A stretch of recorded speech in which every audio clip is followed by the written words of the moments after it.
Jai Sadhguru. My respectful regards to Swami Hariprasad ji, and also to those who are on the screen and off the screen.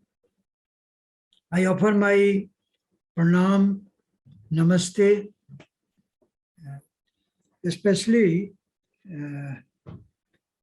some of the names I know, and I heard Dr.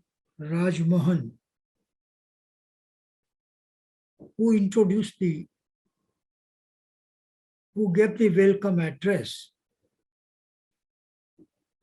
and I also listened to Dr. Sampath Kumar, who is my colleague at present, working in the Council, Indian Council of Philosophical Research, as a member of the Council. And certainly from South India, he represents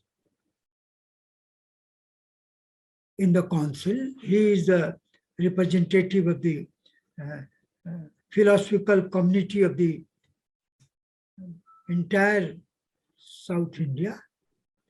He is the only vibrant member of the Council from Chennai, and Professor S.R. Bhatt, hopefully he might have joined, but I'm not in a position to see on the screen. Professor Srikala Nair, Professor Makarand Paranjape, and certainly Manya Shri Padmanabhanji, who is conducting this webinar. I may miss some of the names, but I feel deeply associated with the foundation. And very many times I have said that in South, foundation is doing a great service to the cause of philosophy and philosophizing, because in most of the universities and colleges, the philosophical deliberations are at low ebb, whereas Swamiji, I offer my respectful pranam to him. He has rather galvanized and stimulated philosophical thinking in different ways. And I feel very much obliged that he is serving the cause of philosophy one way or the other. Certainly the Council also, the aims and objectives of the Council is to promote philosophy and philosophizing. And fortunately, this foundation is deeply associated with the Indian Council of Philosophical Research. And Swamiji, whenever he gets the invitation, in spite of all the ordeals, all the odds, he travels right from Chennai and joins the functions. Recently, he had been to Mathura. He attended the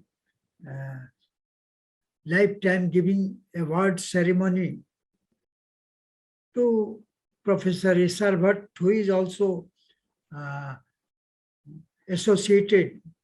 deeply associated with the foundation and Swamiji and philosophy and to Indian Philosophical Council. Now, I would like to come on the theme. Of course,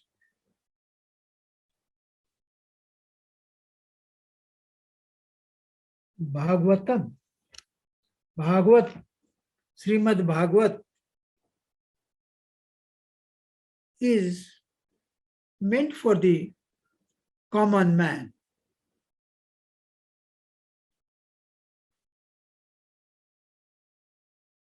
Philosophy, philosophizing through narratives, that is a unique feature of the Indian way of, this is a unique way of doing philosophy or philosophizing through narratives.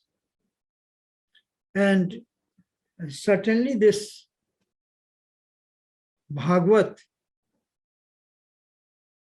is one of the, rather I can say, a great manual. On the one hand, we had a very subtle philosophical sutras in Upanishad.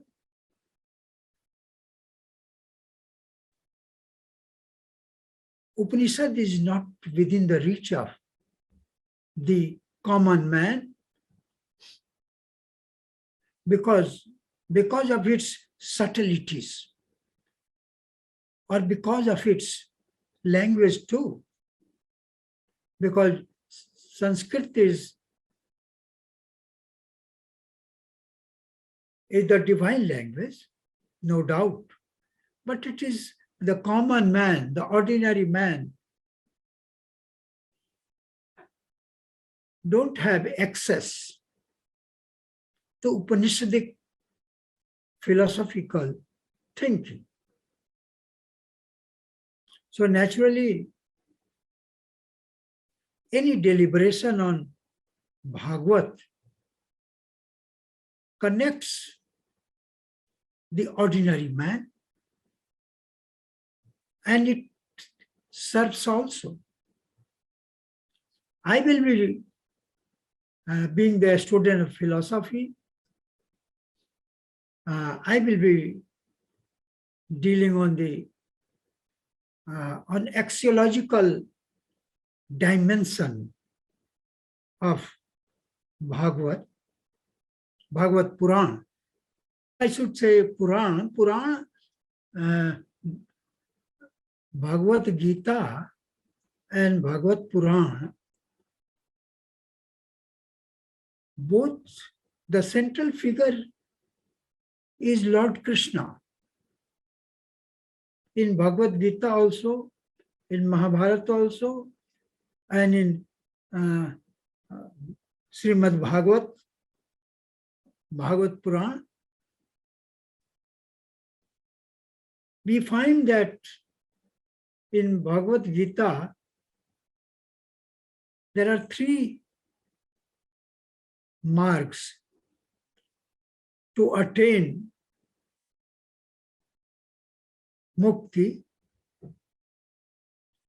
the karma marg, bhakti marg. So karma marg,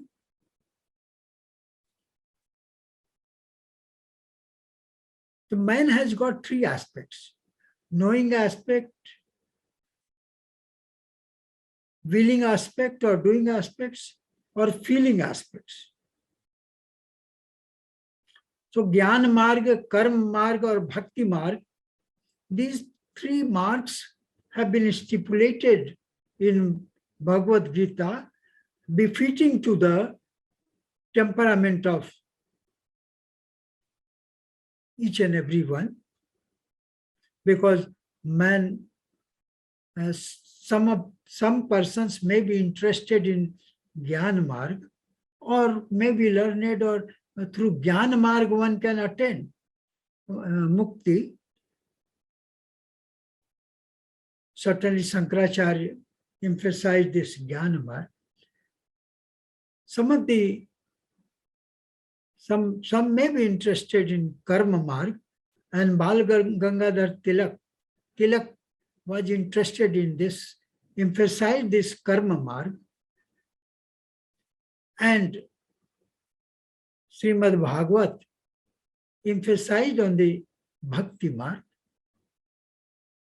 Mahatma Gandhi also was of the view, though he was a karma margi, but in Gita Mata, he has emphasized that for common man, for illiterate man, bhakti marg is the best one, because a Gyan marg is not within the reach of the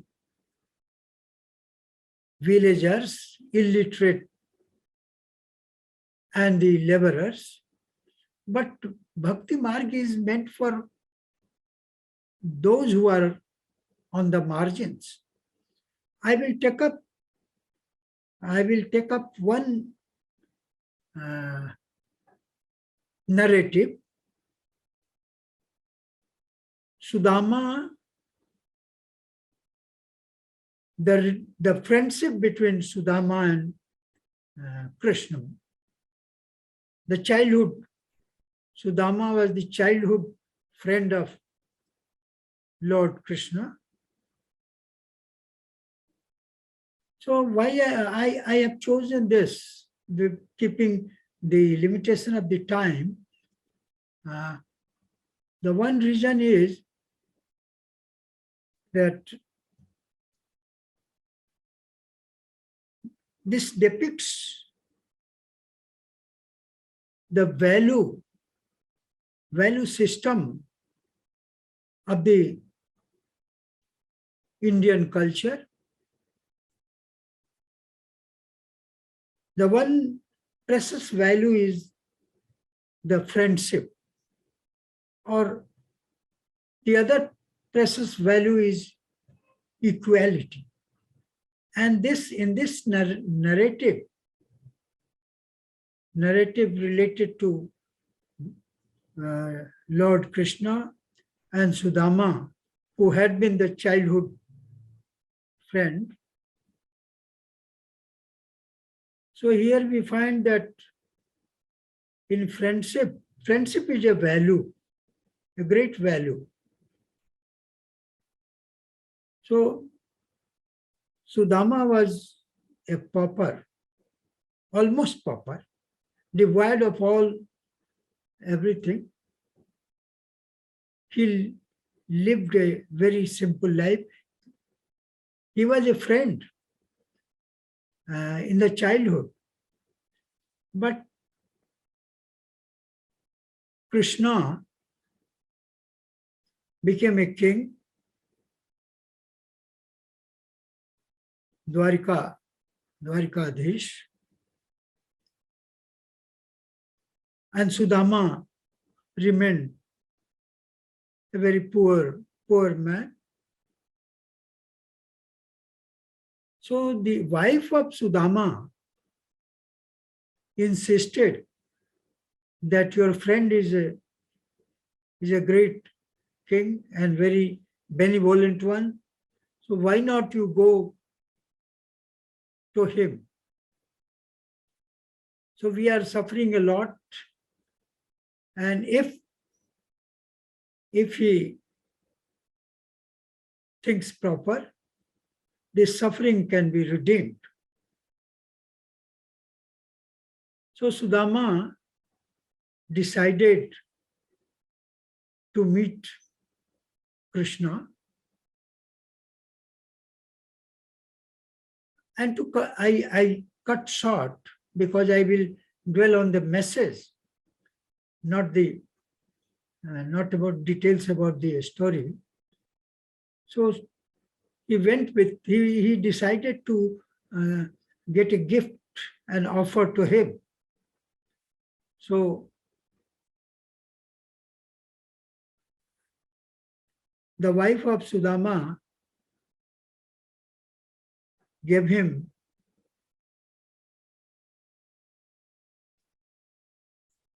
fried rice like thing, जिसे भूंजा, in our place it is called bhunja. So fried that rice, fried one,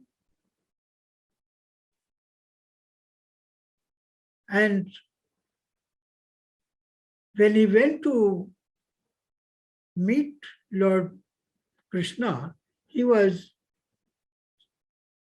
certainly guards restricted him.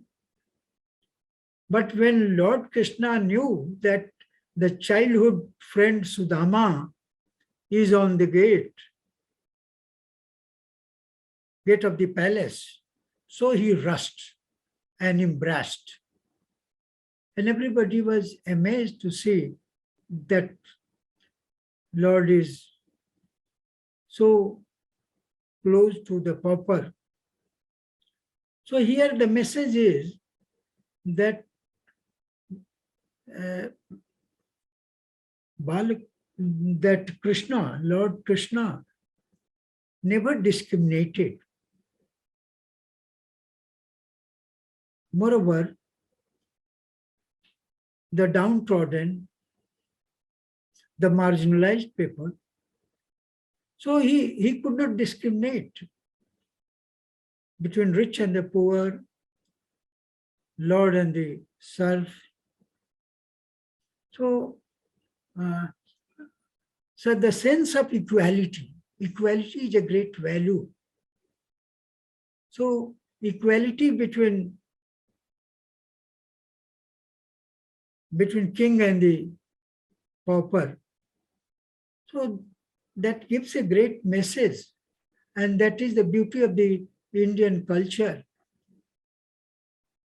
So Lord Krishna, so many stories, narrations are there, that how he defeated evil forces, how he killed Kans. So these things will be, certainly papers are there. I have seen some the programs. So my concern is only to concentrate on this story, and I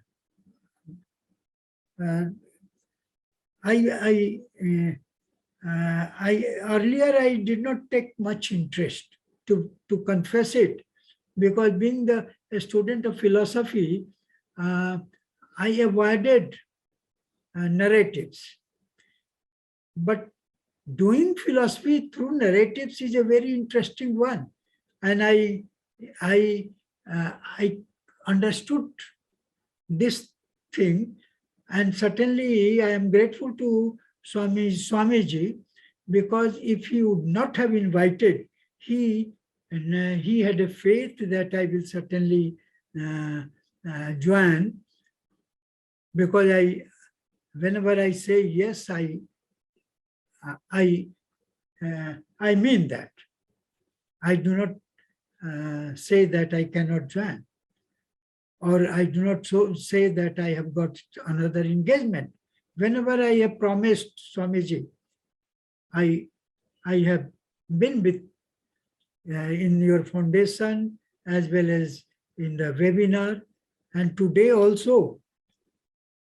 And I am grateful in the sense that I purchased 4 volumes of Srimad Bhagavat, published by Ramakrishna Ashram. That is a good one, and very recently, and that is only due to your inspiration, because you have put this for webinar, and certainly the philosophers, they avoided it, because there is nothing like philosophy. This was the perception of those philosophers who are trained in Western tradition. So, and doing philosophy through narratives, that is found in India as well as in the West also. I cannot say that uh, Western people do not do philosophizing through narratives.